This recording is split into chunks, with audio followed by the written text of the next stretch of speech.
இப்போ கிலாஃபத்துங்கன்னா இங்கே பெரிய பிரச்சனை. இந்த வார்த்தையை மட்டும் பயன்படுத்தவே கூடாதுன்னு தான் இன்னைக்கு உலகமே பயந்துட்டு இருக்கு. இதை இதுக்காக போயிடக்கூடாதுன்னு தான் ஒரு டம்மியான ஒரு அமைப்பை உருவாக்கி அந்த அமைப்புக்கு இந்த பேரை கொடுத்து அதன் பக்கம் போயிடக்கூடாதுன்னு சொல்லி தான் அவங்களுடைய முழு எனர்ஜியை அவங்க ஸ்பெண்ட் பண்ணுறாங்க. அப்போ இவங்களுடைய மெயின் அஜெண்டா என்னன்னா, முஸ்லீம்கள் ஒன்றுபடக்கூடாது, இந்த வேலையை அவங்க மறந்து போன இந்த வேலையை அவங்க ஞாபகம் மறுபடியும் செஞ்சிடக்கூடாதுங்கிறாங்க.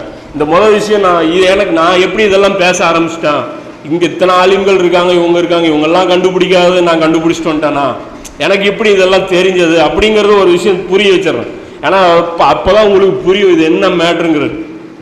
நபி ஸல்லல்லாஹு அலைஹி வஸல்லம் காலத்தில் இந்த வேலை இதோடைய இந்த கருத்துக்கள் பசுமையாக இருந்துச்சு.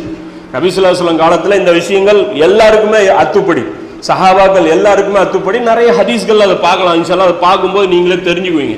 அடுத்தடுத்து அந்த ஹதீஸ்களை பேசும்போது உங்களுக்கு புரிஞ்சுக்குவீங்க எந்த அளவுக்கு அவங்க வெயிட் கொடுத்தாங்கன்ட்டு. அப்போ தான் அந்த ஹுசைன் ரலியல்லாஹுடைய தியாகமும் ஏன் அவ்வளோ பெரிய தியாகம் அவங்க செஞ்சாங்க அப்படிங்கிறது உங்களுக்கு புரியும்.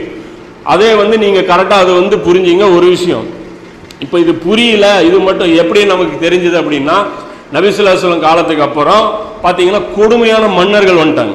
அப்போ என்ன ஆயிடுச்சுன்னா பேச முடியாத சூழ்நிலை. நல்ல நல்ல ஆலிம்கள் இருந்தாங்க. அபூ ஹுரைரா எடுத்துங்க, அவர் என்ன சொல்றாரு, நான் பேசணுன்னா என் கழுத்து அறுக்கப்பட்டுருங்கிற, சில விஷயங்கள் நான் பேசினேன் அப்படின்னா என் கழுத்து அறுக்கப்பட்டுரும் அப்படிங்கிற.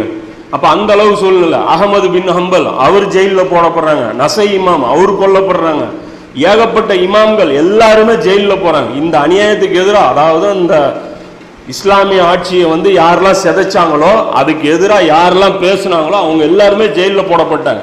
இப்போ கடைசியாக பார்த்தீங்க, இப்போ இந்த விஷயங்கள் என்ன ஆகுது அப்படின்னா, கடைசியாக பார்த்தீங்கன்னா ஒரு ஹிஜ்ரி 300-400 வரைக்கும் இந்த மாதிரியான அழிஞர்கள் இருந்தாங்களே, அவங்க தங்களுடைய கருத்துக்களை துணிஞ்சு சொன்னாங்க.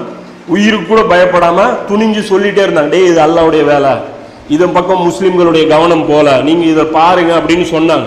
அதுக்கப்புறம் என்ன ஆகுது, இப்போ சமீபமாக ஒரு 100-150 வருடங்கள் இந்த காலகட்டத்தில் மறுபடியும் இந்த விஷயங்கள் வெளியே வருது. அதாவது மெயினாக சொல்ல போனால் இக்பாலுங்கிற அந்த ஒரு கவிஞர், அவர் இந்த குர்ஆனுடைய போதனைகள் அவர் தூண்டி விடுறாரு.